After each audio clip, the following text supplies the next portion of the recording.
Hi friends, welcome to my channel M bakes and vlogs.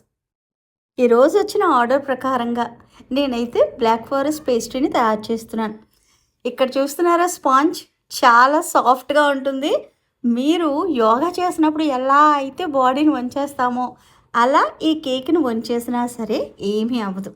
అంత super సాఫ్ట్గా ఫ్లెక్సిబుల్గా ఉంటుందన్నమాట. మీరు ఎప్పుడూ అడుగుతూ ఉంటారు కదా కామెంట్స్‌లో, కేక్‌ని సోక్ చేయరా ఏంటి అని చెప్పి. ఇక్కడ నేను చేస్తుంది కూల్ కేక్ కాబట్టి సోకింగ్ అయితే కంపల్సరీగా చేయాలి. చేశాను కూడా. చాలామంది అడిగే క్వెషన్ ఒకటి ఉంటుంది. కూల్ కేక్‌కి, నార్మల్ కేక్‌కి డిఫరెన్స్ ఏంటి అని చెప్పి. ఇక్కడ చిన్న క్లారిఫికేషన్ అనేది మీ అందరికీ చెప్తాను. జాగ్రత్తగా వినండి. కూల్ కేక్ని మనం వాటర్తో కానీ షుగర్ సిరప్తో కానీ సోక్ చేసుకుంటాం. తర్వాత దాన్ని నాన్ డైరీ విప్పింగ్ క్రీమ్తో ఈ విధంగా డెకరేట్ చేసుకుంటాం. దీనిలో చాలా రకాల ఫ్లేవర్స్ అనేవి మనం తయారు చేసుకోవచ్చు. దీనిని ఎప్పుడైనా సరే ఫ్రిడ్జ్లోనే పెట్టుకోవాలి. అప్పుడే కదా ఇది చల్లగా ఉంటుంది. అందుకే దీన్ని కూల్ కేక్ అని పిలుస్తారు. అదే నార్మల్ కేక్ అయితే మనం స్పాంజ్ తయారు చేసుకొని దానికి ఎటువంటి సోకింగ్ అనేది అస్సలు చేయము.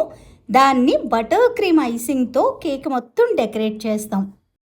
ఈ నార్మల్ కేక్ను కూడా ఫ్రిడ్జ్లో పెట్టుకోవాలి.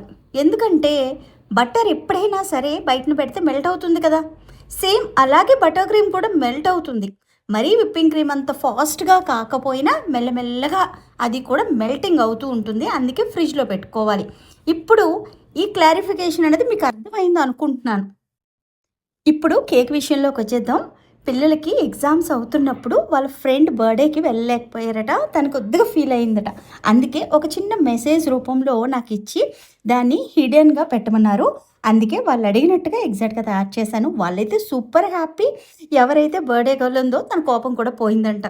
నాకైతే చాలా హ్యాపీగా అనిపించింది. నేను చూపించిన కేక్ మీకేమనిపించింది? కిందన వీలైతే కామెంట్ చేసి చెప్పండి.